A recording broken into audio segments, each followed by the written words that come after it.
विद्युत हो गया है संशय जैसा और संपूर्ण भूत प्राणियों के हित में है रखी जिंदगी, एकाग्र हुआ है भगवान के ध्यान में चित्त जिनका, ऐसा ब्रह्मनिष्ठा पुरुष शांत ब्रह्म को प्राप्त होते हैं।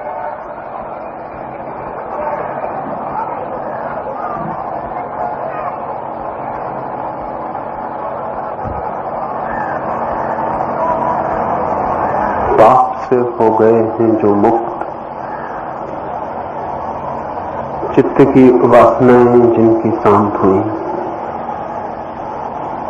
जो स्वयं में एक शांत झील बन गए हैं, वे शांत ब्रह्म को उपलब्ध होते हैं। अर्जुन तो चाहता था केवल पलायन, नहीं सोचा था उसने कि कृष्ण उसे एक अंतर क्रांति से ले जाने के लिए उत्सुक हो जाएंगे। उलझ गया बेचारा।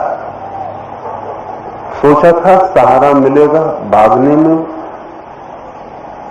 नहीं सोचा था कि किसी आत्मक्रांति से गुजरना पड़ेगा।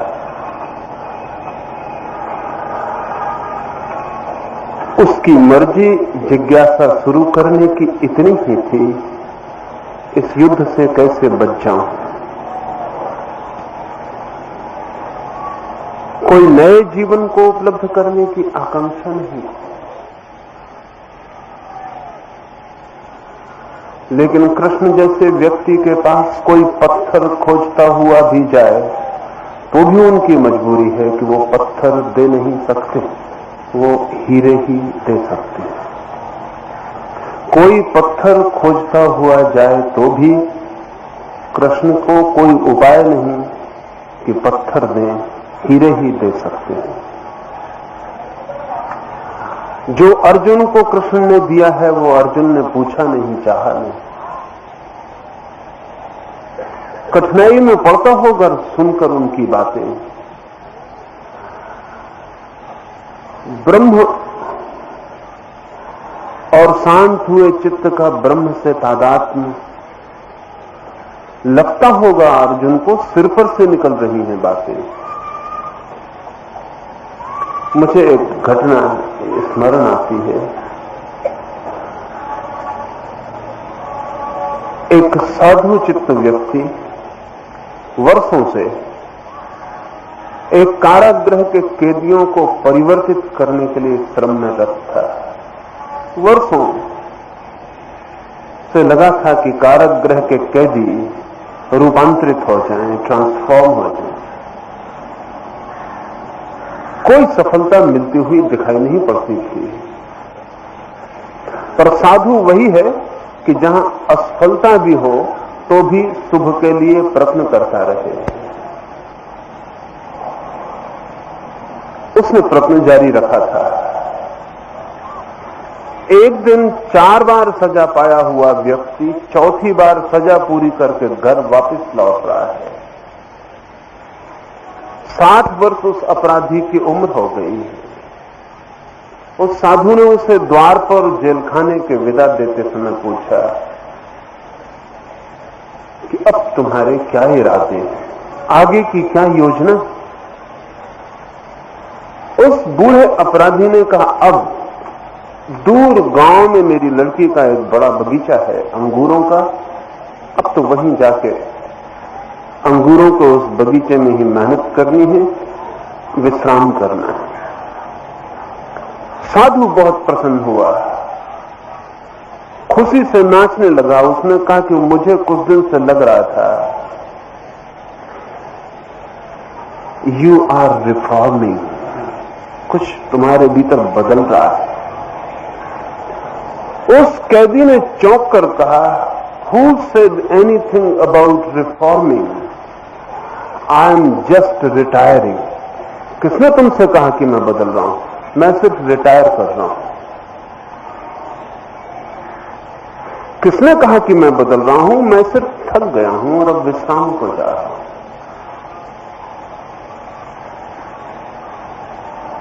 अर्जुन रिटायर करना चाहता था, कृष्ण रिफॉर्म करना चाहते। अर्जुन चाहता था सिर्फ बच निकले। कृष्ण उसकी पूरी जीवन ऊर्जा को नई दिशा दे देना चाहते हैं।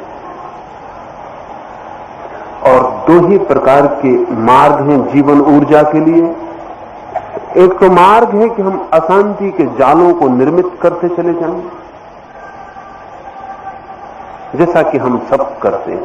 अशांति की भी अपनी विधि है, पागलपन की भी अपनी विधि होती है, बीमार होने के भी अपने उपाय होते हैं।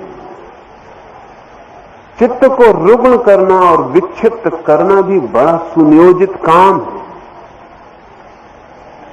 पता नहीं चलता हमें, क्योंकि बचपन से जिस समाज में हम बड़े होते हैं वहां चारों तरफ हमारे जैसे ही लोग हैं। जो भी हम करते हैं बिना इस बात को सोचे समझे कि जो भी हम कर रहे हैं वो हमें भी बदल जाएगा। कोई भी कृत्य करने वाले को अछूता नहीं छोड़ता है, विचार भी करने वाले को अछूता नहीं छोड़ता है।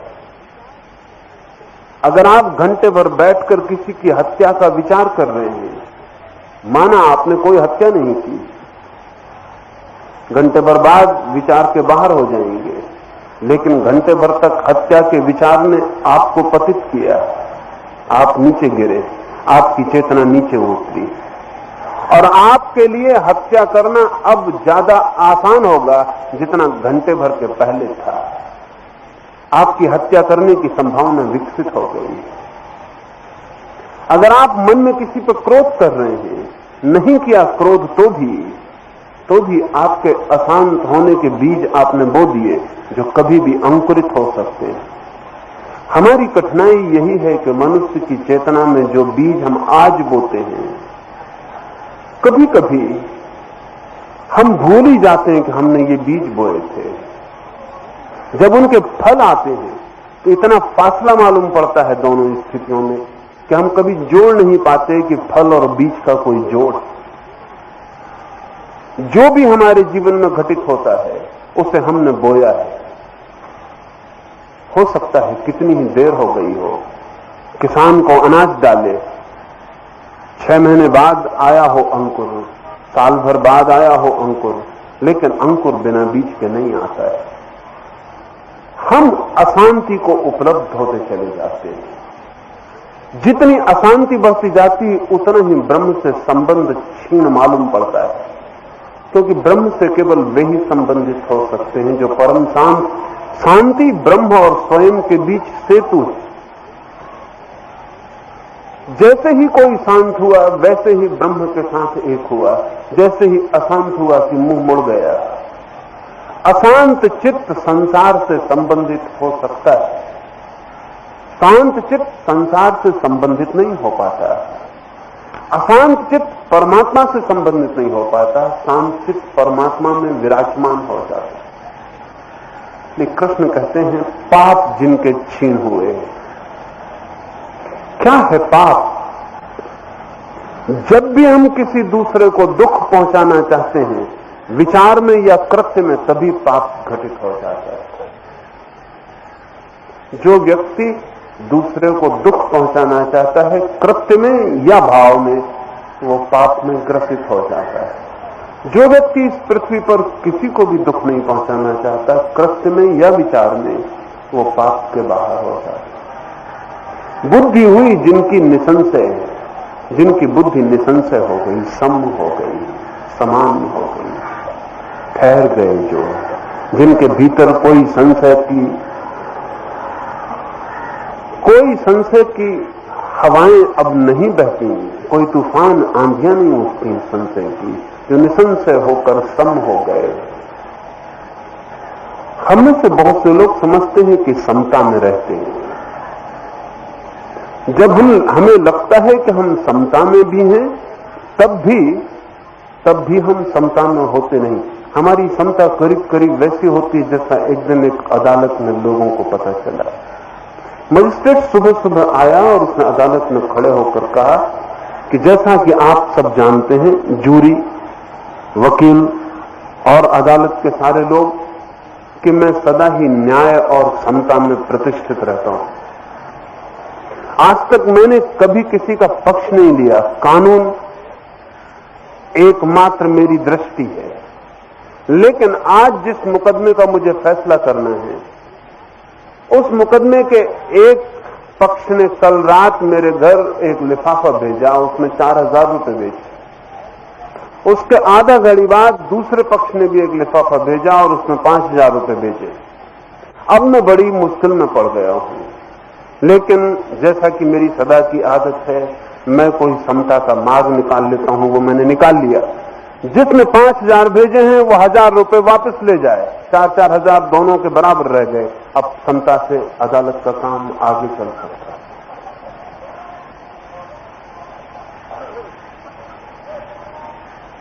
हमारी समताएं ऐसी ही हैं।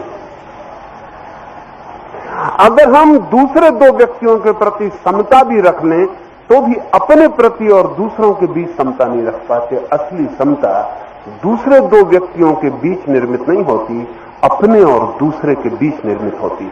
उस मजिस्ट्रेट ने ठीक कहा। जहां तक दोनों पक्षों का सवाल है, बात समान हो गई।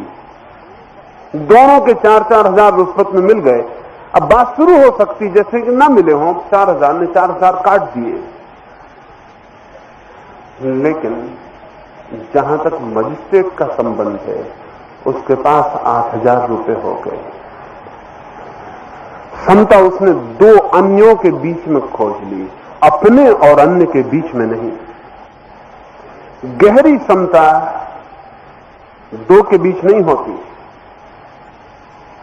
गहरी समता सदा अपने और दूसरे के बीच होती है। दूसरे के बीच तटस्थ हो जाना बहुत आसान, बहुत आसान। सवाल तो तब उठते हैं जब अपने और दूसरे के बीच तटस्थ होने की बात होती है। बर्ट्रैंड रसल ने पंडित नेहरू की बहुत गहरी आलोचना की है, कीमती आलोचना की है। कहा है कि जब तक दूसरे दो मुल्कों के बीच झगड़े थे, पंडित नेहरू सदा तटस्थता की बात करते रहे। लेकिन जब वे खुद, उनका राष्ट्र किसी मुल्क के साथ झगड़े में पड़ा, तब सारी तटस्थता खो गई। तब उन्होंने वही काम किया जो उस मजिस्ट्रेट ने किया। आसान है सदा। दो लोग लड़ रहे हो रास्ते पर, आप किनारे खड़े होकर कह सकते हैं कि हम तटस्थ हैं, न्यूट्रल, हम किसी के पक्ष में नहीं। असली सवाल तो यह है कि जब कोई आपकी छाती पर छुरा लेकर खड़ा हो जाए, तब आप तटस्थ रह पाएं। समता दो के बीच नहीं, अपने और अन्य के बीच समता है। और निसंशय से शांत संत वही होता है जो अपने प्रति भी तटस्थ हो जाता है, जो अपने प्रति भी साक्षी हो जाता है, जो अपने को भी अन्य की भांति देखने लगता है। अगर आपने मुझे गाली दी और मैंने गाली सुनी और इस गाली की घटना में दो ही व्यक्ति रहे, आप देने वाले और मैं सुनने वाला, तो तटस्थता निर्मित ना हो पाएगी। तटस्थता तब निर्मित होगी जब मैं जानूं कि आपने मुझे गाली दी, 3 व्यक्ति हैं यहां, एक गाली देने वाला, एक गाली सुनने वाला और एक मैं, दोनों से भिन्न, दोनों के पार, तब तटस्थता निर्मित हो पाएगी। तटस्थ केवल वे ही हो सकते हैं जो द्वंद्व के बाहर तीसरे बिंदु पर खड़े हो जाते, जो द्वंद्वातीत है। ध्यान रहे, द्वंद्व के जो बाहर है वो शांत है, द्वंद्व के भीतर जो है वो अशांत है। दो के बीच जो चुनाव कर रहा है वो अशांत है। दो के बीच जो चॉइसलेस अवेयरनेस को कृष्णमूर्ति कहते हैं, जिस शब्द को बार बार, कि जो चुनाव रहित, विकल्प रहित चैतन्य को उपलब्ध हो गया है, वैसा व्यक्ति शांत हो जाता है। ऐसे शांत व्यक्ति का शांत ब्रह्म से संबंध निर्मित होता है। ऐसी शांति ही मंदिर है, तीर्थ है। जो ऐसी शांति में प्रवेश करता है, उसके लिए प्रभु के द्वार खुल जाते हैं।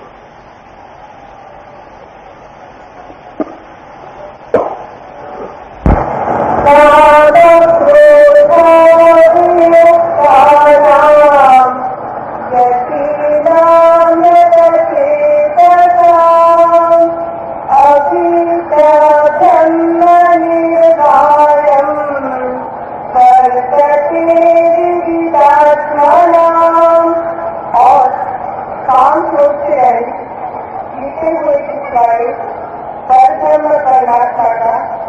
साक्षात किए हुए ज्ञानी पुरुषों के लिए सब औरतें शांत परब्रह्म परमात्मा ही प्राप्त है।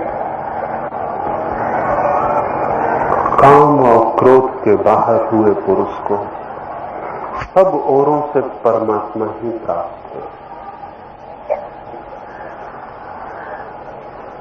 काम और क्रोध से मुक्त हुई चेतना को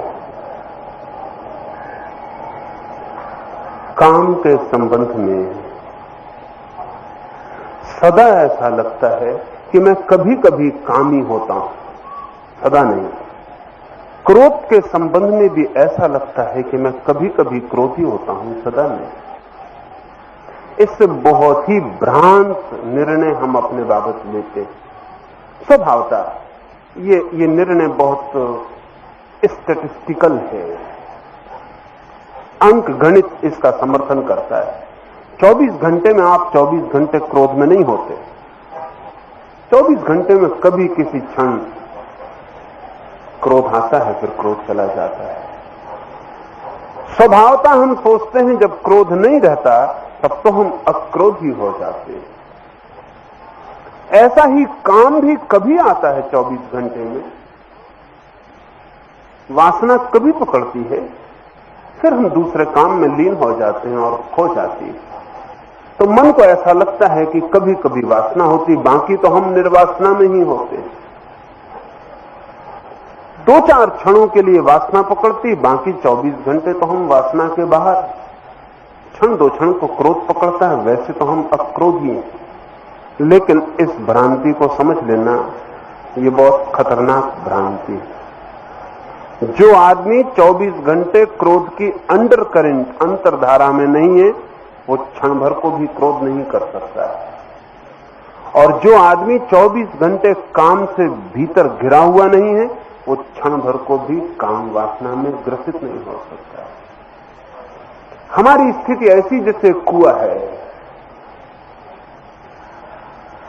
जब हम बाल्टी डालते हैं, पानी बाहर निकल आता है। कुआं सोच सकता है कि पानी मुझ में नहीं है। कभी कभी 24 घंटे में जब कोई बाल्टी डालता है तो क्षण भर को निकल आता है। लेकिन अगर कुएं में पानी ना हो तो क्षण भर को बाल्टी डालने से निकलेगा नहीं। सूखे कुएं में बाल्टी डालें और प्रयोग करें तो पता चलेगा बाल्टी खाली लौट आती। 24 घंटे कुएं से कोई पानी नहीं भरता। जितनी देर भरता है कुएं को लगता होगा कि पानी है, और जब कोई नहीं भरता तब कुएं को लगता होगा कि पानी नहीं। जब कोई आपको गाली देता है तो क्रोध निकल आता है, जब कोई गाली नहीं देता तो क्रोध नहीं निकलता। गाली सिर्फ बाल्टी का काम करती है, क्रोध आप में 24 घंटे भरा हुआ है। जब कोई विषय वासना का आसपास कोई आकर्षक बिंदु आपके घूम आता है, तब आप एकदम आकर्षित हो जाते हैं। बाल्टी पड़ गई, वासना बाहर आ गई। सुंदर स्त्री पास से निकली, सुंदर पुरुष पास से निकला, कि सुंदर कार गुजरी, कुछ भी हुआ जिसने मन को खींचा, वासना बाहर निकल आई। आप सोचते हैं कभी कभी आ जाती है, ये कोई बीमारी नहीं है, एक्सीडेंट कभी कभी हो जाती है, घटना है, कोई स्वभाव नहीं है। लेकिन सूखे कुएं में जैसे बाल्टी डालने से कुछ भी नहीं निकलता, ऐसे ही जिनके भीतर वासना से मुक्ति हो गई, कुछ भी डालने से वासना नहीं निकलती। तो पहली तो ये भ्रांति छोड़ देना जरूरी है, तो ही इस सूत्र को समझ पाएंगे, काम क्रोध से मुक्त। ये तो सभी लोग समझते हैं कि हम तो मुक्त हैं ही। कभी कभी स्थितियां मजबूर कर देती हैं, इसलिए क्रोध से भर जाते। जो जानते हैं वो कहेंगे एक क्षण को भी क्रोध से भर जाते हो तो जानना कि सदा क्रोध से भरे हुए। एक क्षण को भी वासना पकड़ती हो तो जानना कि सदा वासना से भरे हुए। उस एक क्षण को एक क्षण मत मान लेना, नहीं तो एक क्षण के मुकाबले सैकड़ों घंटे वासना रहित मालूम पड़ेंगे और आपको भ्रम पैदा होगा अपने बाबत कि मैं तो वासना से मुक्त ही हूं। और हर आदमी इस जगत में जो सबसे बड़ा धोखा दे सकता है वो अपनी ही गलत इमेज अपनी ही गलत प्रतिमा बना कर दे पाता है। हम सब अपनी गलत प्रतिमाएं बनाए रखते हैं और जो प्रतिमा हम बना लेते हैं उसके लिए जस्टिफिकेशंस खोजते रहते हैं। अरस्तू ने कहा है कि आदमी बुद्धिमान प्राणी, रैशनल एनिमल कहा है, लेकिन अब जो जानते हैं वो कहते हैं आदमी रैशनल एनिमल है। ये कहना तो मुश्किल, रैशनलाइजिंग एनिमल है। बुद्धिमान तो नहीं मालूम पड़ता, लेकिन हर चीज को बुद्धिमानी के ढंग से बताने की चेष्टा में रत जरूर रहता है। हर चीज को बुद्धियुक्त ठहरा लेता है। एक आदमी एक मनोचिकित्सक के पास गया है और उसने जाकर उसको कहा कि मैं बहुत परेशान हूं, मुझे कुछ सहायता करें।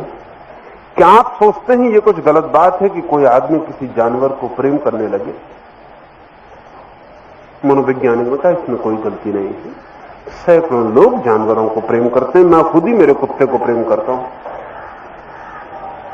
वो आदमी कुर्सी के आगे झुक के बैठा था, आराम से कुर्सी पर बैठ गया। रैशनलाइजेशन मिल गया उसे। जानवर को प्रेम करने में कोई बात नहीं, जब मनोवैज्ञानिक खुद प्रेम करता है तो हम तो साधारण आदमी।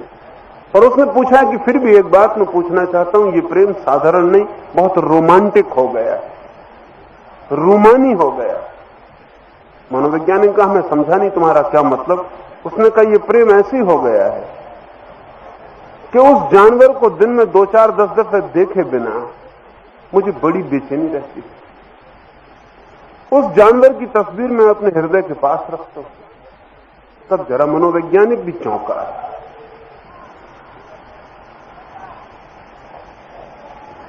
उसने कहा कि मैं ये जरा सीमा से बाहर चले जाना है, एबनॉर्मल, ये थोड़ा असाधारण हो गया।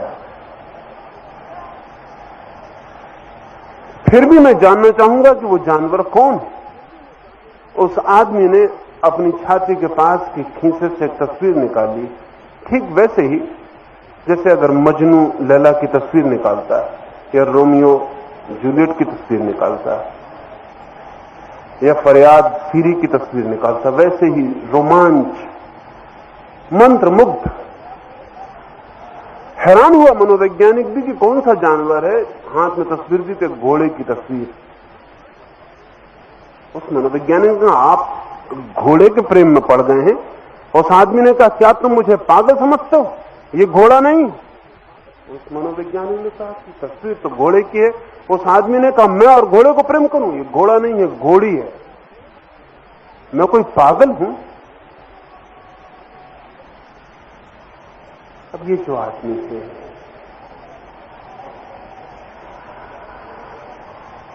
उस सीमा पर भी रैशनलाइजेशन खोज रहा है। वो ये खोज रहा है कि घोड़े को जो पागल वो प्रेम करे, पागल घोड़ी को करे तो उतना पागल नहीं। विपरीत लिंगी हेट्रोसेक्सुअल है इसलिए उसमें उतना पागल नहीं। अगर मनोवैज्ञानिक के दफ्तर में बैठ जाएं तो दिन भर ऐसे लोग आते हुए मालूम पड़ेंगे जो रैशनलाइजेशन की तलाश में आए हुए, इस तलाश में आए हुए हैं कि किसी तरह कोई सिद्ध कर दे कि वो ठीक है, ज्यादा गलत नहीं। हम सब जब आप क्रोध करते हैं तो ख्याल करना सच में ही क्रोध करने योग्य कारण होता है या क्रोध आपको करना होता है इसलिए कारण खोजते। क्रोध करने योग्य कारण शायद ही जिंदगी में मौजूद होते हैं और क्रोध करने योग्य कारण उन्हें ही मिल सकते हैं जो अकारण क्रोध नहीं करते। लेकिन हम कारण खोजते। छोटे छोटे बच्चे भी जानते हैं कि अगर माता और पिता में कोई झगड़ा हो गया तो आज उनकी पिटाई हो जाएगी, कोई भी कारण मिल जाएगा। वो उस दिन जरा मां से सचेत दूर रहेंगे। ऐसा नहीं, कल भी यही था। कल भी वो स्कूल से लौटे थे तो किताब फट गई और कल भी स्कूल से आए थे तो कपड़े गंदे हो गए थे और कल भी पड़ोस के गंदे लड़के के साथ खेल खेला था। कल पिटाई नहीं हुई थी, आज हो जाएगी। क्यों? कल सब कारण मौजूद थे, पिटाई नहीं हुई थी। आज भी वही कारण है, कोई फर्क नहीं पड़ गया है, लेकिन पिटाई हो जाएगी, क्योंकि मां तैयार है, कोई भी कारण खोजेगी।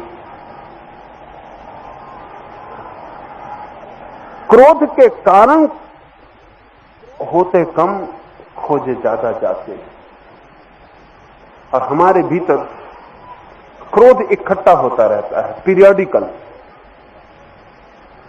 अगर आप अपनी डायरी रखें तो बहुत हैरान हो जाएंगे। आप डायरी रखें कि ठीक कल आपने कब क्रोध किया, परसों कब क्रोध किया, एक 6 महीने की डायरी रखें और ग्राफ बनाएं, तब आप बहुत हैरान हो जाएंगे। आप प्रिडिक्ट कर सकते हैं कि कल कितने बजे आप क्रोध करेंगे। करीब करीब पीरियडिकल दौड़ता है। आप अपनी काम वासना की डायरी रखें तो आप बराबर प्रिडिक्ट कर सकते हैं कि किस दिन किस रात आपके मन को काम वासना पकड़ लेगी। शक्ति रोज इकट्ठी करते चले जाते हैं आप, फिर मौका पाके वो फूटती। अगर मौका ना मिले तो मौका बना के फूटती, और अगर बिल्कुल मौका ना मिले तो फ्रस्ट्रेशन में बदल जाती है, भीतर बड़े विषाद और पीड़ा में बदल जाती है। क्रोध और काम हमारी स्थितियां हैं, घटनाएं नहीं। 24 घंटे हम उनके साथ हैं। इसे जो स्वीकार कर ले उसकी जिंदगी में बदलाहट आ सकती है। जो ऐसा समझे कि कभी कभी क्रोध होता है, वो अपने से बचाव कर रहा है, वो खुद को समझाने के लिए धोखेधड़ी के उपाय कर रहा है।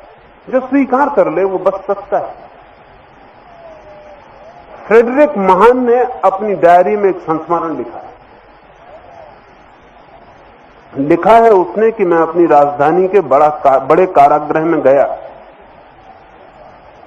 सम्राट स्वयं आ रहा है, स्वभावतः हर अपराधी ने उसके पैर पकड़े, हाथ जोड़े और कहा कि अपराध हमने बिल्कुल नहीं किया है, ये तो कुछ शरारती लोगों ने हमें फंसा दिया। किसी ने कहा कि हम तो होश में ही न थे, हमसे करवा लिया किन्हीं षड्यंत्रकारियों ने। किन्हीं ने कहा कि सिर्फ कानून, हम गरीब थे, हम बचा ना सके अपने को, बड़ा वकील ना कर सके, इसलिए हम फंस गए हैं। अमीर आदमी थे हमारे खिलाफ, वो तो बच गए और हम सजा काट रहे हैं। पूरे जेल में सैकड़ों अपराधियों के पास फ्रेडरिक गया। हर एक ने कहा कि उससे ज्यादा निर्दोष आदमी खोजना मुश्किल। अंततः सिर्फ एक आदमी सिर झुकाए बैठा था। फ्रेडरिक ने कहा तुम्हें कुछ नहीं कहना? उस आदमी ने कहा कि माफ करें, मैं बहुत अपराधी आदमी हूं, जो भी मैंने किया सजा मुझे उससे कम मिली। फ्रेडरिक ने अपने जेलर को कहा इस आदमी को इसी वक्त जेल से मुक्त कर दो, कहीं ऐसा ना हो कि बाकी निर्दोष और भले लोग इसके साथ रह के बिगड़ जाएं। इसे फौरन जेल के बाहर कर दो। कहीं ऐसा ना हो कि बाकी इनोसेंट, बाकी पूरा जेल खाना तो निर्दोष लोगों से भरा हुआ है, कहीं इसके साथ रह के वो बिगड़ ना जाएं, इसी वक्त मुक्त कर दो। वह आदमी बहुत हैरान हुआ। उसने कहा कि आप क्या कह रहे हैं, मैं अपराधी हूं।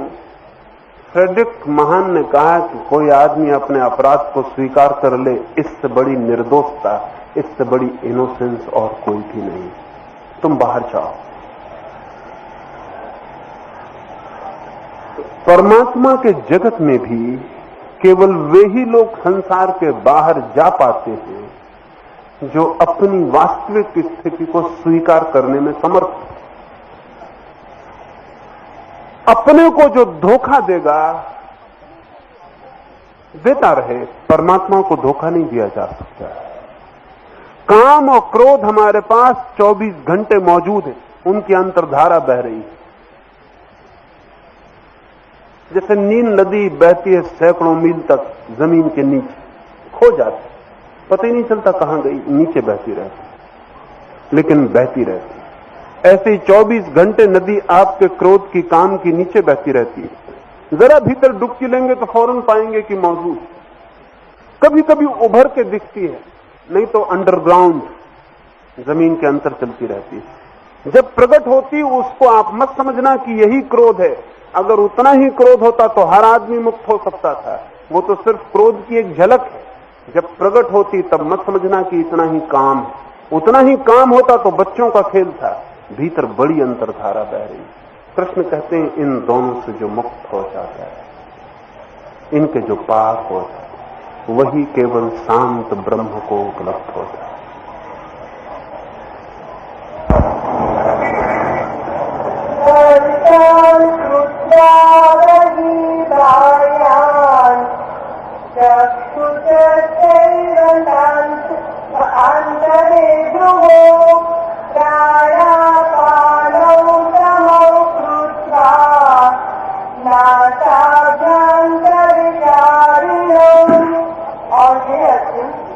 बाहर के विषय लोगों को न चिंतन करता हुआ बाहर की त्याग कर और नेत्रों की दृष्टि को प्रकृति के बीच में स्थित करके तथा नासिका में विचरने वाले ज्ञान और अपान वायु को कम करके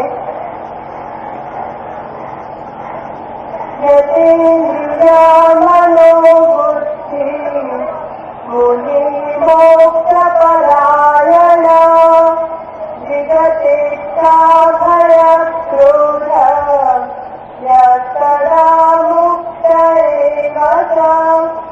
जीती हुई है इंद्रिया मन और बुद्धि देखी, ऐसा जो मोक्ष परायण मुनि इच्छा भय और क्रोध से रहित है वह सदा मुक्ति ही है। इस सूत्र में कृष्ण ने विधि बताई है। कहा पहले सूत्र में काम क्रोध से जो मुक्त है, इस सूत्र में काम क्रोध से मुक्त होने की वैज्ञानिक विधि की बात कही। इसे और भी ठीक से समझ लेना जरूरी है। इतना जानना पर्याप्त नहीं है कि काम क्रोध से मुक्त हो जाएंगे तो ब्रह्म में प्रवेश मिल जाएगा, इतना हम सब शायद जानते ही। कैसे मुक्त हो जाएंगे, मेथडोलॉजी क्या है, विधि क्या है, वही महत्वपूर्ण है। कृष्ण ने कहा 3 बातें। एक, दोनों आंखों के ऊपर भ्रू मध्य में भ्रुकुटी के बीच ध्यान को जो एकाग्र करे। दूसरा, नासिका से जाते हुए श्वास और आते हुए श्वास को जो सम कर ले। इन दोनों का जहां मिलन हो जाए, ध्यान हो भ्रुकुटी मध्य में, श्वास हो जाए सम, जिस क्षण ये घटना घटती है उसी क्षण व्यक्ति वो जो क्रोध और काम की अंतर्धारा है उसके पार निकल जाता है। इसे थोड़ा समझना होगा। हम सब जानते हैं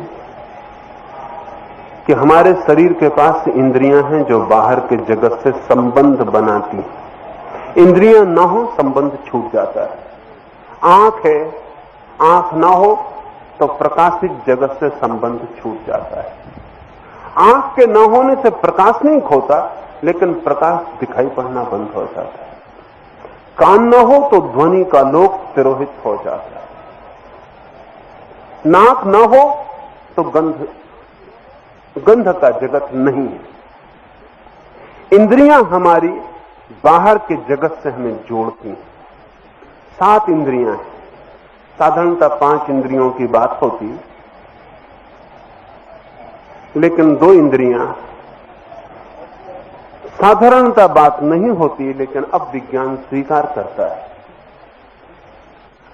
जिन दिनों 5 इंद्रियों की बात होती थी उन दिनों 2 इंद्रियों का ठीक ठीक बोध नहीं था।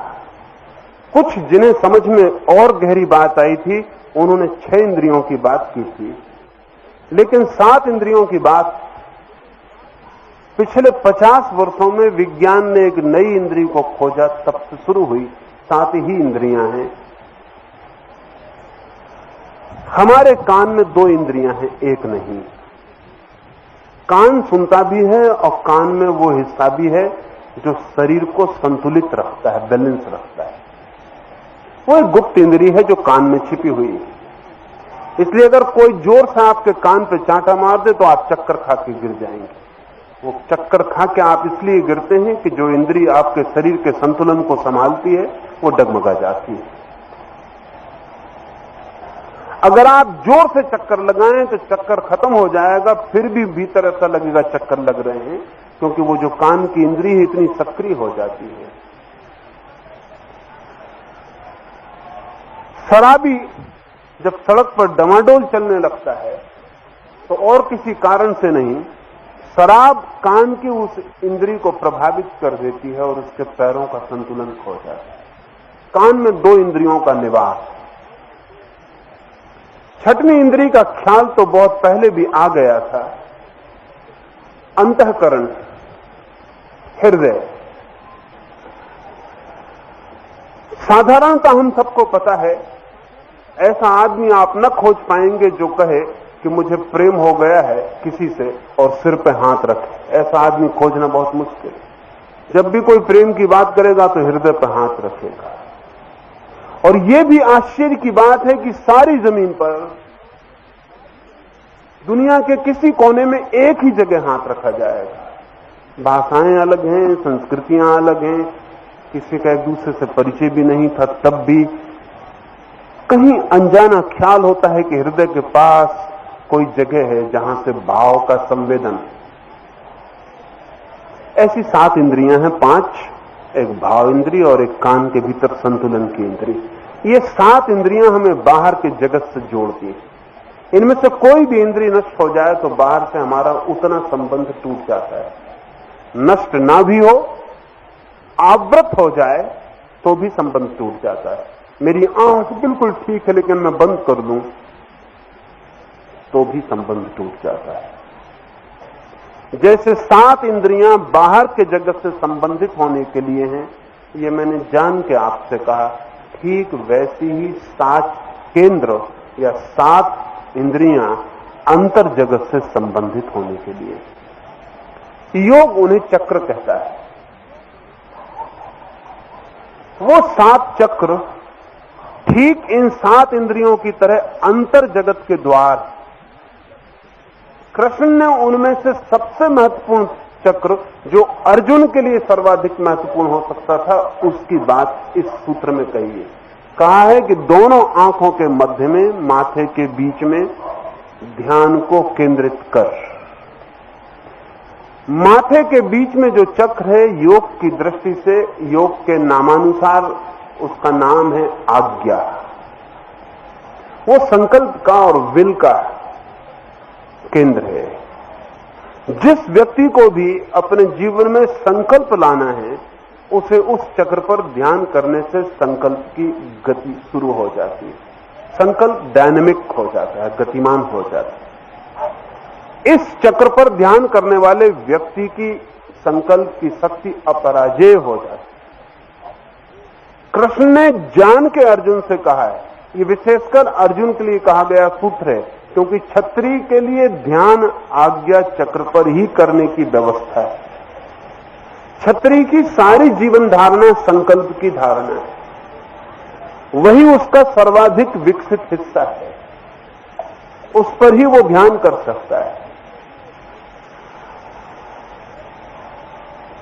इस चक्र पर ध्यान करने से क्या होगा, एक बात और ख्याल में ले लें तो समझ में आ सकेगी। आपके घर में आग लग गई हो, अभी कोई खबर देने आ जाए कि घर में आग लग गई, आप भागे। रास्ते पे कोई नमस्कार करेगा, आपकी आंख बराबर देखेगी, फिर भी आप नहीं देख पाएंगे। और कल वो आदमी मिलेगा और कहेगा कि कल क्या हो गया था, वदैवास भागे जाते थे, नमस्कार की उत्तर भी ना दिया। आप कहेंगे मुझे कुछ होश नहीं, मैं देख नहीं पाया। वो आदमी कहेगा आंख आपकी बिल्कुल मुझे देख रही थी, मैं बिल्कुल आंख के सामने था। आप कहेंगे जरूर आप आंख के सामने रहे होंगे, लेकिन मेरा ध्यान आंख पर नहीं था। शरीर की भी वही इंद्री काम करती है जिस पर ध्यान हो, नहीं तो काम नहीं करती। शरीर की इंद्रियों को भी सक्रिय करना हो तो ध्यान से ही सक्रिय होती हैं वो, अन्यथा सक्रिय नहीं होती। आंख तभी देखती है जब भीतर ध्यान आंख से जुड़ता है, अटेंशन आंख से जुड़ती है। कान तभी सुनते हैं जब ध्यान कान से जुड़ता है। शरीर की इंद्रियां भी ध्यान के बिना चेतना तक खबर नहीं पहुंचा पाती। ठीक ऐसे ही भीतर के जो 7 चक्र हैं वे भी तभी सक्रिय होते हैं जब ध्यान उनसे जुड़ता है। संकल्प का चक्र है आज्ञा। अर्जुन से वो कह रहे हैं तू उस पर ध्यान कर। कर्म योगी के लिए वही उचित है। कर्म का चक्र है वो विराट ऊर्जा का, उस पर तू ध्यान कर। लेकिन ध्यान तभी घटित होगा जब बाहर आती श्वास और भीतर जाती श्वास सम स्थिति ना हो। आपको ख्याल में नहीं होगा कि सम स्थिति कब होती है। आपको पता होता है कि श्वास भीतर गई तो आपको पता होता है, श्वास बाहर गई तो आपको पता होता है। लेकिन एक क्षण ऐसा आता है जब श्वास भीतर होती है, बाहर नहीं जा रही, एक गैप का क्षण। एक क्षण ऐसा भी होता है जब श्वास बाहर चली गई और अभी भीतर नहीं आ रही, एक छोटा सा अंतराल। उस अंतराल में चेतना बिल्कुल ठहरी हुई होती है। उसी अंतराल में अगर ध्यान ठीक से किया गया तो आज्ञा चक्र शुरू हो जाता है, सक्रिय हो जाता है। और जो ऊर्जा आज्ञा चक्र को सक्रिय कर दे तो आज्ञा चक्र की हालत वैसी हो जाती जैसे कभी आपने सूर्यमुखी के फूल देखे हो, सुबह सूरज नहीं निकला, ऐसे लटके रहते हैं जमीन की तरफ, उदास, मुरझाए हुए, पखरियां बंद, जमीन की तरफ लटके हुए। फिर सूर्य निकला और सूर्यमुखी का फूल उठना शुरू हुआ, खिलना शुरू हुआ, पखरियां फैलने लगी, मुस्कुराहट छा गई, नृत्य फूल पर आ गया, रौनक, ताजगी, फूल जैसे जिंदा हो गया, उठ के खड़ा हो गया। जिस चक्र पर ध्यान नहीं है वो चक्र उल्टे फूल की तरह मुरझाया हुआ पड़ा रहता है। जैसे ही ध्यान जाता है, जैसे सूर्य ने फूल पर चमत्कार किया हो, ऐसे ही ध्यान की किरणें चक्र को, फूल को ऊपर उठा देती। और एक बार किसी चक्र का फूल ऊपर उठ जाए तो आपके जीवन में एक नई इंद्री सक्रिय हो गई। आपने भीतर की दुनिया से संबंध जोड़ना शुरू कर दिया। अलग अलग तरह के व्यक्तियों को अलग अलग चक्रों से भीतर जाने में आसानी होगी। अब जैसे कि साधारणतः 100 में से 90 स्त्रियां इस सूत्र को माने तो कठिनाई में पड़ जाएंगी। स्त्रियों के लिए उचित होगा कि वो भ्रू मध्य पर कभी ध्यान न करें, हृदय पर ध्यान करें, नाभि पर ध्यान करें। स्त्री का व्यक्तित्व नॉन एग्रेसिव, रिसेप्टिव, ग्राहक, आक्रामक नहीं। जिनका व्यक्तित्व बहुत आक्रामक है वे ही, जैसा कि मैंने कहा छत्री के लिए कृष्ण ने कहा आज्ञा चक्र पर ध्यान करें। सभी पुरुषों के लिए भी उचित नहीं होगा कि आज्ञा चक्र पर ध्यान करें। जिसका व्यक्तित्व पॉजिटिवली एग्रेसिव है, जिसको पक्का पता है कि उसका आक्रमणशील उसका व्यक्तित्व है, वही आज्ञा चक्र पर प्रयोग करे तो उसकी ऊर्जा तत्काल अंतस्लोक से संबंधित हो जाएगी। जिसको लगता हो उसका व्यक्तित्व रिसेप्टिव है, ग्राहक, आक्रामक नहीं, वो किसी चीज को अपने में समा सकता है, हमला नहीं कर सकता है।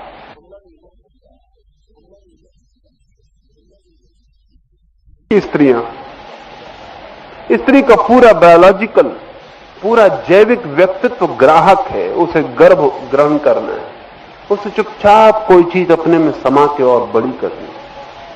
कि अगर कोई स्त्री आज्ञा चक्र पर प्रयोग करे तो 2 में से 1 घटना घटेगी, या तो वो सफल नहीं होगी, परेशान होगी, और अगर सफल हो गई तो उसकी स्तृणता कम होने लगेगी, वो नॉन रिसेप्टिव हो जाएगी, उसका प्रेम क्षीण होने लगेगा और उसमें पुरुषगत वृत्तियां प्रकट होने लगेंगी। अगर बहुत तीव्रता से इस पर प्रयोग किया जाए तो ये भी पूरी संभावना है कि उसमें पुरुष के लक्षण आने शुरू हो जाए। अगर कोई पुरुष हृदय के चक्र पर बहुत ध्यान करे तो उसमें स्त्री के लक्षण आने शुरू हो सकते हैं। रामकृष्ण ने 6 महीने तक इस तरह का प्रयोग किया और तब बड़ी अद्भुत घटना घटी, और वो घटना ये थी कि रामकृष्ण के स्तन बड़े हो गए, स्त्री, रामकृष्ण की आवाज स्त्रियों जैसी हो गई। और ये तो ठीक था, एक बहुत अद्भुत घटना घटी कि रामकृष्ण 6 महीने के प्रयोग के बाद मासिक धर्म उनको शुरू हो गया, मेंसेस शुरू हो गया। एक बहुत चमत्कार की बात थी, यह सोचा भी नहीं जा सकता था कि यह कैसे संभव है। लेकिन और जब इस प्रयोग को उन्होंने बंद किया तो कोई 2 साल धीरे धीरे धीरे धीरे लक्षण खोए, अन्यथा वो बढ़ते ही रहे, मुश्किल से खो सके। उनकी चाल स्त्रियों जैसी हो गई। हमारे व्यक्तित्व का जो निर्माण है वो हमारे चक्रों से संबंधित है, इसलिए प्रत्येक व्यक्ति को अलग अलग चक्रों की व्यवस्था है ध्यान करने के लिए। अर्जुन के लिए इसलिए मैंने स्पेसिफिकली आपको यह कह रहा हूं कि ये जो सूत्र है अर्जुन से कहा गया है। अर्जुन के व्यक्तित्व के लिए उचित है कि वो आज्ञा चक्र पर ध्यान को स्थिर कर ले, और ध्यान उसी समय प्रवेश कर जाएगा जब श्वास सम होती, न बाहर न भीतर, बीच में ठहरी होती। न तो आप ले रहे होते न छोड़ रहे होते। जब श्वास दोनों जगह नहीं होती, ठहरी होती है, उस क्षण आप करीब करीब उस हालत में होते हैं जैसी हालत में मृत्यु के समय होते हैं या जैसी हालत में जन्म के समय होते हैं। क्या आपको पता है कि अगर बच्चा न रोए जन्म के बाद तो चिंता फैल जाती है, चेष्टा की जाती है उसे रुलाने की। क्या कारण है? मां के पेट में बच्चा श्वास नहीं लेता, सम रहता है। मां के पेट में बच्चे को श्वास लेने की जरूरत नहीं पड़ती, सम रहता है। जिस सम की बात कृष्ण कर रहे हैं, 9 महीने सम रहता है, न श्वास बाहर आती न भीतर जाती, श्वास चलती ही नहीं। इसलिए बच्चा पैदा होते से जो रोता है, चिल्लाता है, वो केवल श्वास का यंत्र काम करने की कोशिश कर रहा है और कुछ नहीं। रो चिल्ला के उसके फेफड़े काम शुरू कर रहे हैं तेजी से। अगर वो थोड़ी देर चूक जाए तो कठिनाई होगी, कठिनाई हो सकती है। इसलिए रोए बच्चा तो खुशी की बात है, क्योंकि मतलब हुआ कि वो स्वस्थ है और काम शुरू हो जाएगा। सम स्थिति में होता है उस समय जब बच्चा पैदा होता है। ठीक वही स्थिति पुनः हो जाती है जब श्वास न भीतर जा रही न बाहर जा रही, बीच का क्षण होता है। तब आपका पुनर्जन्म हो सकता है, रिबॉर्न। आप भीतर की तरफ यात्रा कर सकते हैं। मरते वक्त भी फिर वही सम स्थिति आ जाती है। 3 बार सम स्थिति आती है, जन्म के समय, मरते समय, समाधि के समय। जितनी बार समाधि आएगी उतनी बार सम स्थिति आएगी, लेकिन बस 3 वक्त सम स्थिति होती है, जबकि श्वास न बाहर न भीतर। इस स्थिति में क्यों चेतना भीतर जा सकती है? क्योंकि जैसे ही श्वास बाहर भीतर नहीं होती, जगत से सारा संबंध स्थिर हो जाता, ठहर जाता। अभी आप रूपांतरण कर सकते हैं। ये गियर बदलने का मौका है। न्यूट्रल में पहुंच गया गियर। आप गाड़ी चलाते हैं तो आप सीधे एक गियर से दूसरे गियर में नहीं बदल सकते, न्यूट्रल में डाल देते हैं गियर को पहले, फिर दूसरे गियर में बदलते हैं। अगर श्वास को आप गियर समझे, भीतर जाती श्वास जीवन की श्वास है, बाहर जाती श्वास मृत्यु की श्वास है। दोनों के बीच में न्यूट्रल गियर है, जहां सम, जहां न भीतर न बाहर, अस्तित्व है, जहां न मृत्यु न जीवन। उसी क्षण में आपका रूपांतरण होता है। इसलिए कृष्ण 2 बातों पर जोर देते हैं, श्वास हो सम अर्जुन, और ध्यान तेरा भ्रू मध्य पर, आज्ञा चक्र पर हो, तो फूल ऊपर उठ जाएगा, केवल चक्र खुल जाएगा। और जैसे ही वो चक्र खुलेगा, वैसे ही तू अचानक पाएगा कि वो सारी शक्ति जो पहले काम बनती थी, क्रोध बनती थी, वो सारी की सारी शक्ति आज्ञा चक्र पी गया। वो सारी शक्ति संकल्प बन गई। इसलिए ध्यान रखें, अगर आप बहुत क्रोधी हैं या बहुत कामी हैं तो एक लिहाज से दुर्भाग्य है, लेकिन एक लिहाज से सौभाग्य भी है। क्योंकि इस जगत में जो बहुत कामी हैं और बहुत क्रोधी हैं, वे ही बड़े संकल्पवान हो सकते हैं। दुर्भाग्य है कि काम और क्रोध आपको परेशान करेंगे। सौभाग्य है कि अगर आप ध्यान कर लें तो आपके पास जितना संकल्प होगा उतना उन लोगों के पास नहीं होगा जिनके पास न काम है न क्रोध। इसलिए इस जगत में जिन लोगों ने बहुत महान शक्ति पाई वे ही लोग हैं जो बहुत कामी थे, बहुत सेक्सुअल थे। ये बहुत हैरानी की बात है। इस जगत में जो लोग बहुत महान ऊर्जा को उपलब्ध हुए वे ही लोग हैं जो ओवर सेक्सुअल थे, साधारण रूप से कामी नहीं थे, बहुत कामी थे। लेकिन जब शक्ति बदली तो यही बड़ी शक्ति जो काम में प्रकट होती थी संकल्प बन गई। अर्जुन अगर रूपांतरित हो जाए तो जैसा महाक्षत्रिय है वो बाहर के जगत में, ऐसा ही भीतर के जगत में महावीर हो जाएगा। इतनी ही ऊर्जा जो क्रोध और काम में बहती है संकल्प को मिल जाए तो संकल्प महान होगा। इस जगत में वरदानों को अभिशाप बनाने वाले लोग हैं, इस जगत में अभिशापों को वरदान बना लेने वाले लोग भी। अगर काम क्रोध बहुत हो तो भी परमात्मा को धन्यवाद देना कि शक्ति पास में, अब रूपांतरित करना अपने हाथ में। काम क्रोध बिल्कुल ना हो तो बहुत कठिनाई, बहुत कठिनाई। शक्ति ही पास में नहीं, रूपांतरित क्या होगा। इसलिए काम क्रोध बहुत होने से परेशान न हो जाना, सिर्फ विचार मग्न होना। और काम क्रोध को रूपांतरित करने की बहुत वैज्ञानिक विधि कहनी चाहिए, जितनी वैज्ञानिक हो सकती है उतनी कृष्ण ने कही है। श्वास सम, ध्यान आज्ञा पर, इसका अभ्यास करते रहे। धीरे धीरे धीरे धीरे जो मैंने कहा है वो आपके ख्याल में आना शुरू हो जाएगा। धीरे धीरे एक दिन वो आ जाएगा कि भीतर की सारी ऊर्जा रूपांतरित हो जाएगी। ऐसा भी नहीं है कि लोग मुझसे पूछते हैं कि अगर ऐसा हो गया कि सारा क्रोध खो गया, सारा काम खो गया, सारी ऊर्जा संकल्प बन गई, तो इस जगत में जिएंगे कैसे? इस जगत में क्रोध की भी कभी जरूरत पड़ती, निश्चित पड़ती।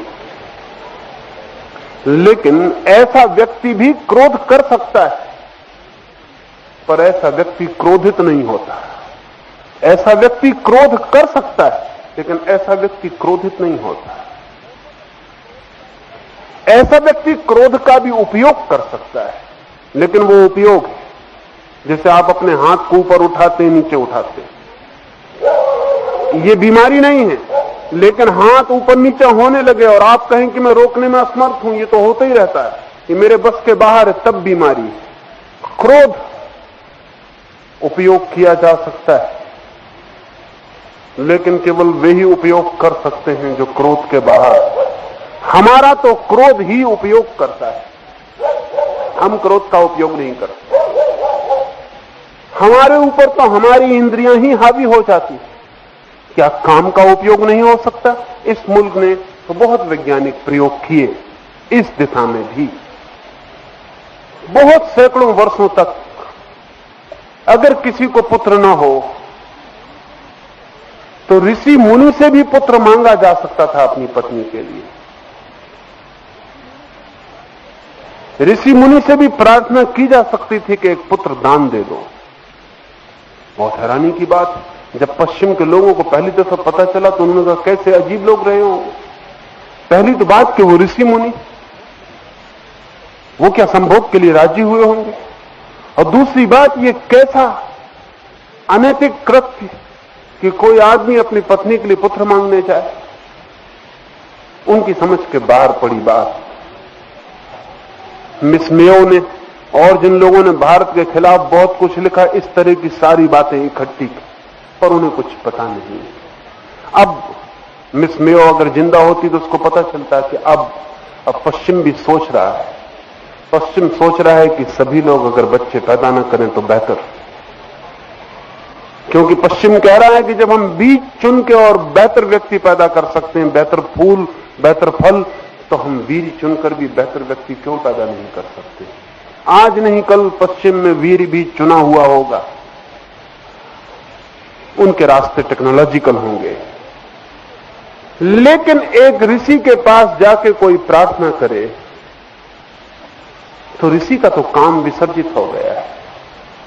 इसीलिए ऋषि से प्रार्थना की जा सकती थी। जिसकी कोई कामना नहीं रही, जिसकी कोई वासना नहीं रही, उसी से तो पवित्रतम वीरी की उपलब्धि हो सकती है। जिसकी कोई इच्छा नहीं है, शरीर को भोगने का जिसका कोई ख्याल नहीं है, वो भी अपने शरीर को दान कर सकता है। ध्यान रहे, वीर्य कोई आध्यात्मिक चीज नहीं है, शारीरिक फिजियोलॉजिकल घटना है।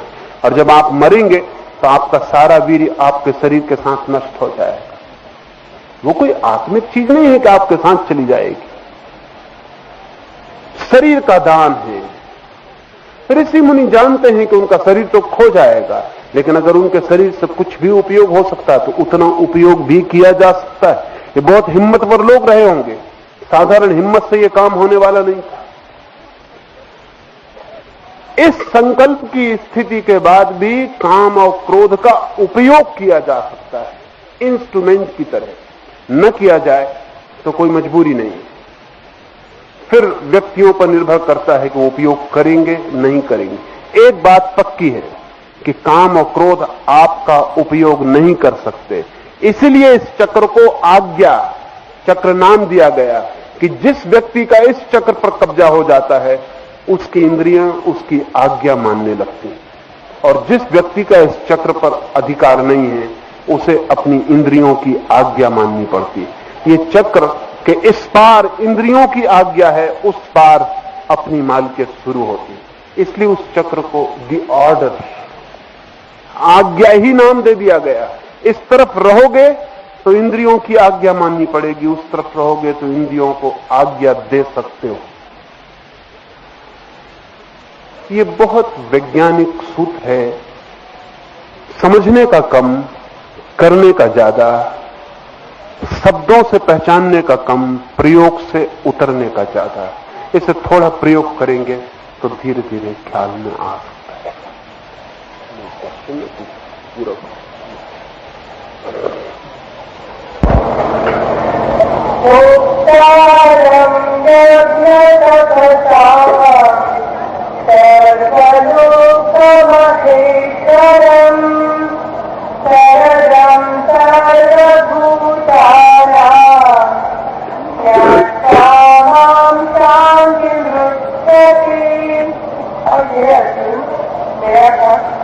मेरे को यज्ञ और तपों का भोगने वाला और संपूर्ण लोगों के ईश्वरों का भी ईश्वर तथा संपूर्ण भूत प्राणियों का धन अर्थात स्वार्थ प्रेमी ऐसा तत्व से जानकर शांति को प्राप्त होता है।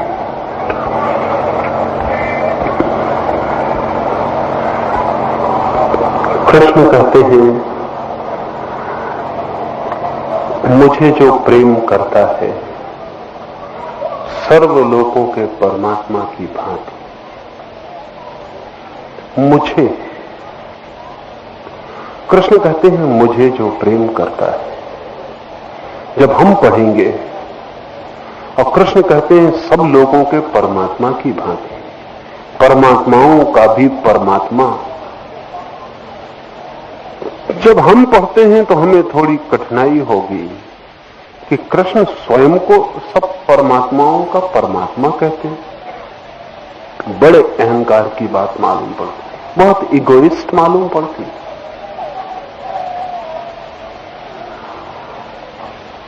क्योंकि हम मैं का एक ही अर्थ जानते हैं। हमारा मैं सदा ही तू के विपरीत है। हमारे मैं का एक ही अनुभव है तू के खिलाफ, तू से भिन्न, तू से अलग। हमारे मैं में तू इंक्लूडेड नहीं है, एक्सक्लूडेड।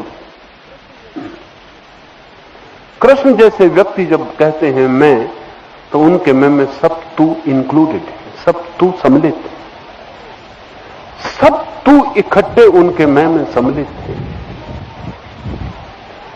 ये आयाम हमारे लिए नहीं है, इसका हमें कोई परिचय नहीं।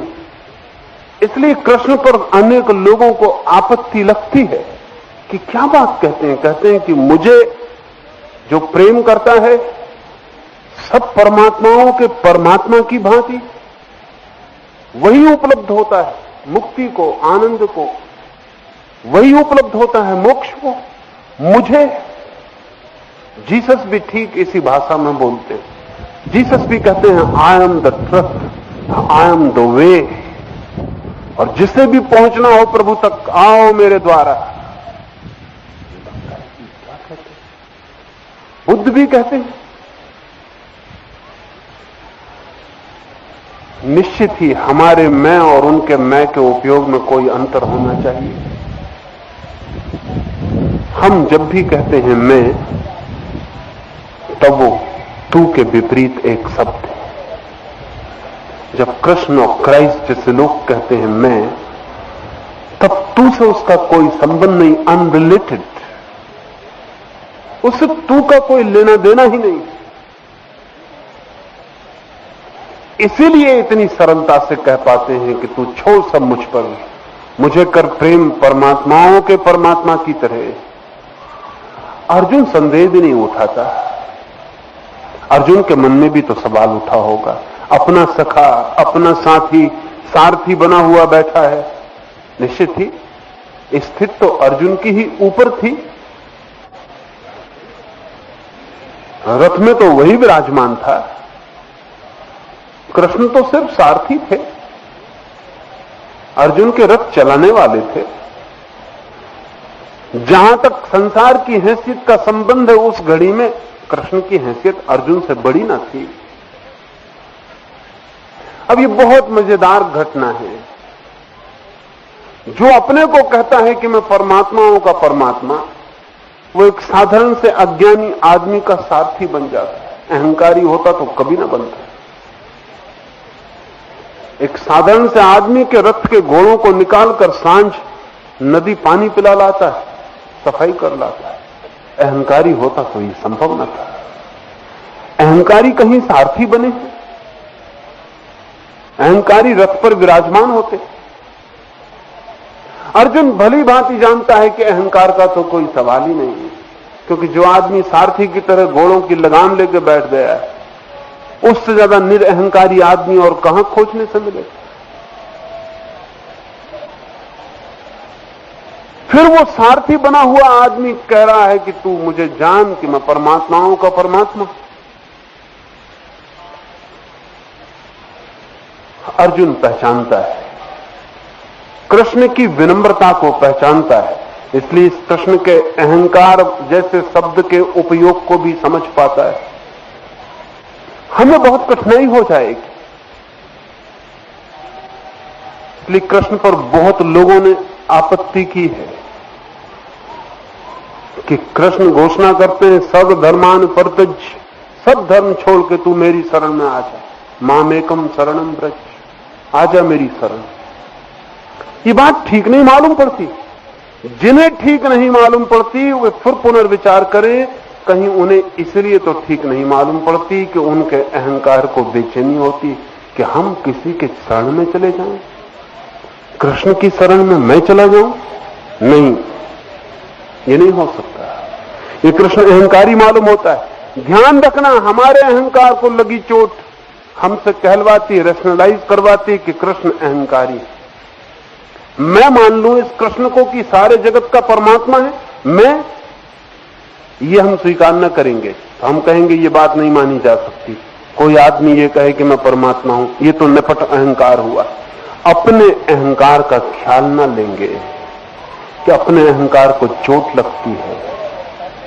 इसलिए एक बहुत मजेदार घटना घटी।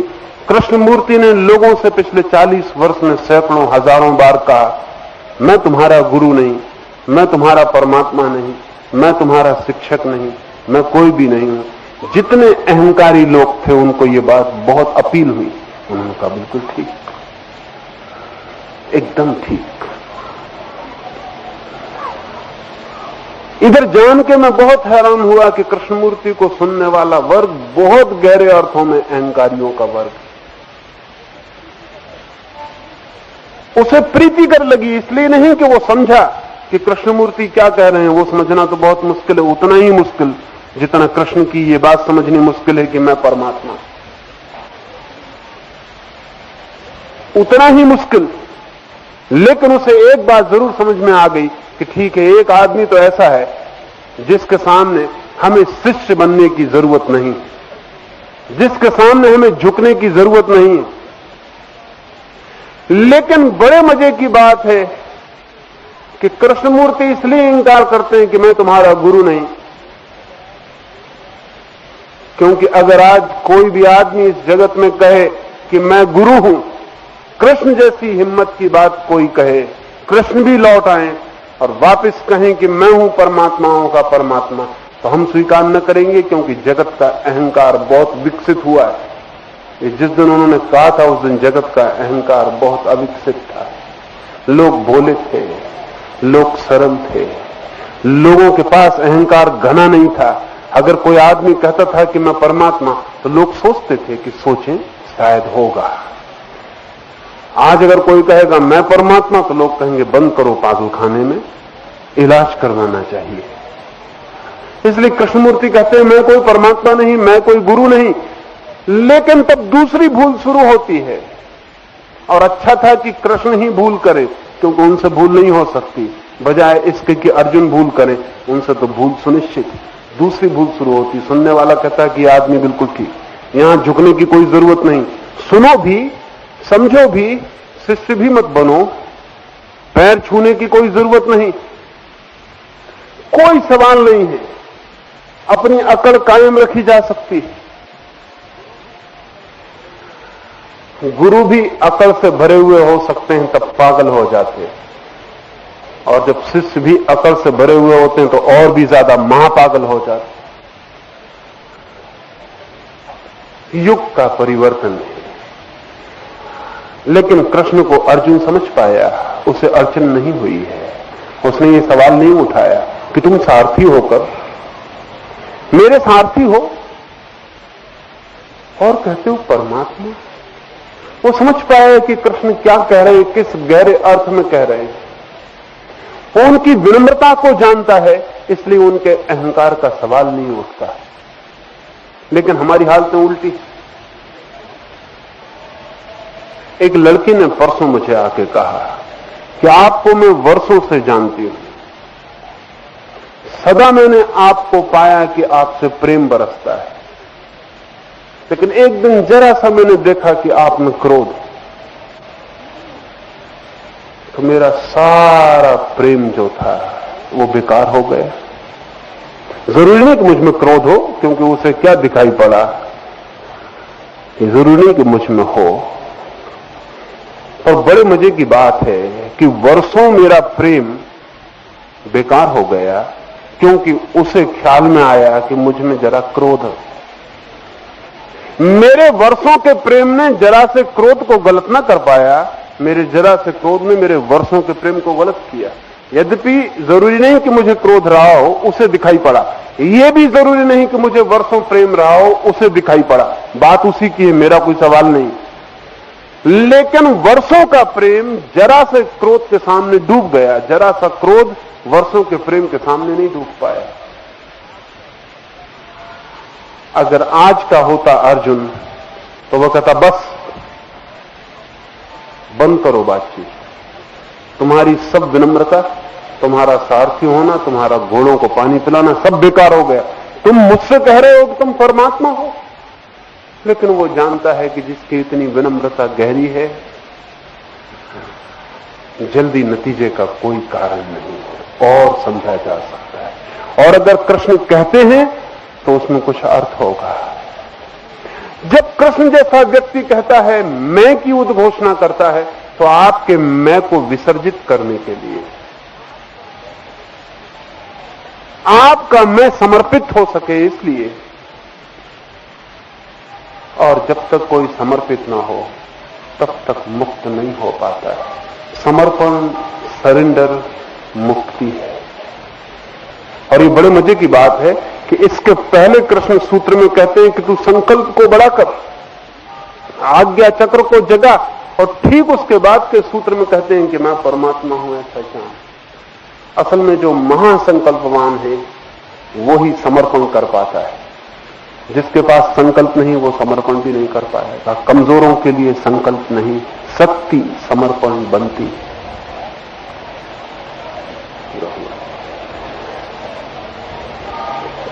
ये 5वां अध्याय पूरा हुआ।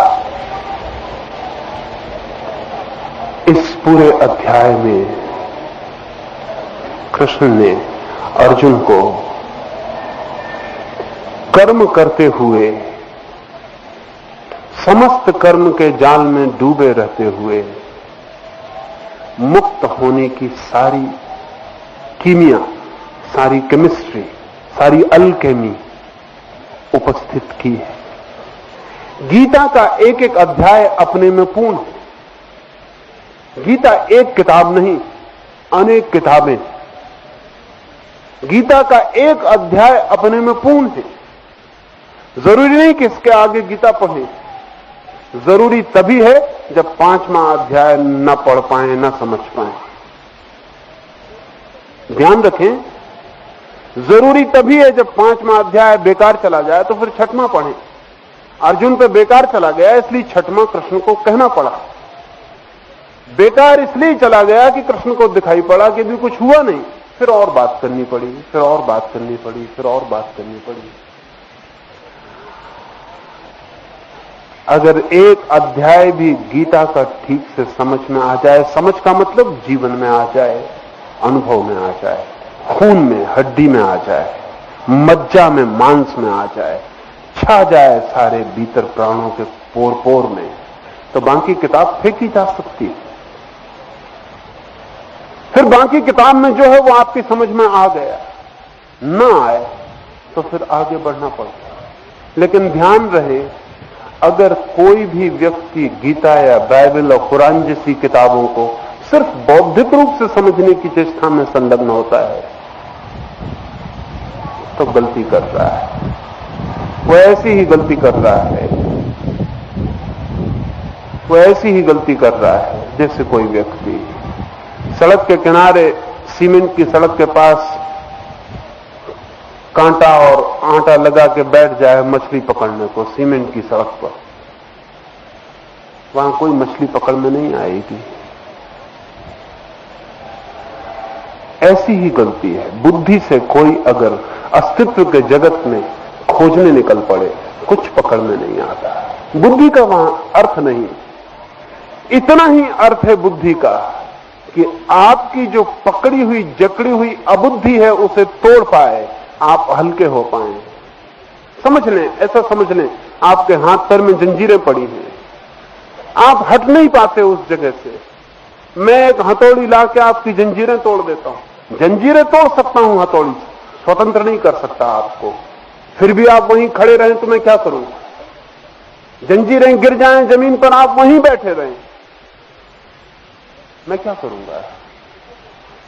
सिर्फ नकारात्मक काम, निगेटिव काम बुद्धि से हो सकता है। आपके मन पर जो बहुत सी अबौद्धिक धारणाएं जकड़ी हुई हैं, बुद्धि उनको काट के तोड़ सकती है, लेकिन उतने से स्वतंत्रता नहीं सिद्ध होती, उससे सिर्फ गुलामी टूटती है।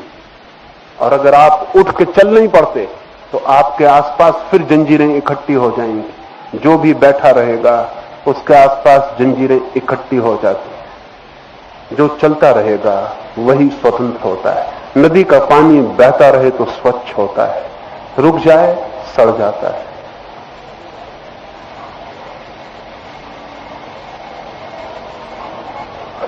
और जो व्यक्ति भी केवल सोचता रहता है वो रुक जाता है।